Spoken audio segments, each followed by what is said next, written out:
नमस्कार दोस्तों, एक बार फिर आपका स्वागत है हमारे इस खास प्रोग्राम हेल्थ प्लस में।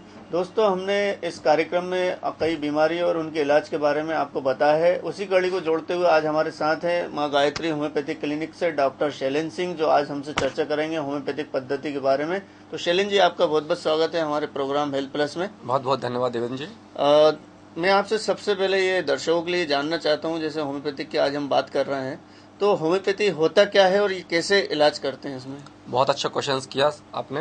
होम्योपैथी चिकित्सा पद्धति एक प्राकृतिक सिद्धांतों पर आधारित एक चिकित्सा पद्धति है। इसका आविष्कार सन 1790 में जर्मनी में डॉक्टर सैमुअल क्रिश्चियन गॉटफ्रेडरिक हैनीमैन ने किया। एक और दूसरा क्वेश्चन आपने किया, होम्योपैथी वर्क कैसे करती है जी। वास्तव में होम्योपैथी एक जब कभी हमारे शरीर के अंदर उपस्थित जीवनी शक्ति में असंतुलन के कारण बहुत सारे अस्वाभाविक लक्षण उत्पन्न हो जाते हैं, तो हमारी होम्योपैथिक दवाइयाँ, शक्तिकृत दवाइयाँ उनको ठीक करती और रोगी को रोगमुक्त करती है।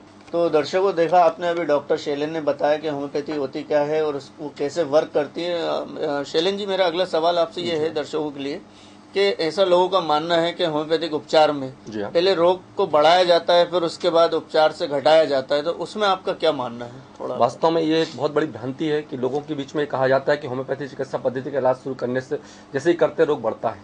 वास्तव में होता ऐसा नहीं है। जरूरत क्या होता है, जब होम्योपैथी ट्रीटमेंट जब स्टार्ट करते हैं तो रोगी को जो सभी दवाइयों की जो प्रीवियस दवाइयां लेते हैं उसको स्टॉप कर दिया जाता है, तो रोगी को 2-4 दिन ऐसा महसूस होता है कि उसका रोग बढ़ गया है।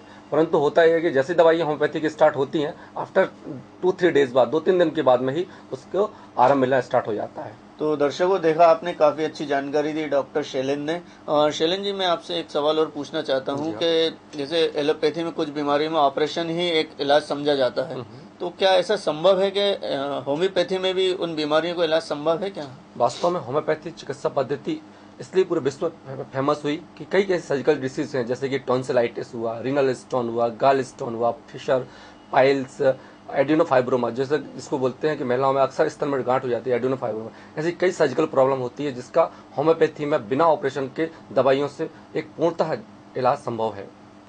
तो दर्शकों, देखा आपने, डॉक्टर शैलेंद्र ने काफी अच्छी जानकारी दी कि होम्योपैथी में बिना ऑपरेशन के इलाज संभव है। शैलेंद्र जी, मैं एक सवाल और जानना चाहता हूं दर्शकों के लिए, क्या होम्योपैथी में सारे बीमारियों के लिए, सारी बीमारियों के लिए क्या एक ही दवा दी जाती है या अलग अलग दवाएं होती है? ये आपने बहुत अच्छा क्वेश्चन किया। वास्तव में लोग ये समझते हैं कि एक ग्लोबल होम्योपैथिक मेडिसिन जो ग्लोबल फॉर्म में दी जाती है, देखने में तो वो एक ग्लोबल फॉर्म रहता है, लेकिन हकीकत ये होता है कि जितने भी रोगी होते हैं उनके लक्षणों के आधार पर उनके सभी रोगी को अलग अलग दवाइयाँ दी जाती हैं। डॉक्टर शैलेंद्र, काफी अच्छी जानकारी दी आपने। मेरा अगला सवाल आपसे ये है कि होम्योपैथिक चिकित्सा के बारे में कहा जाता है कि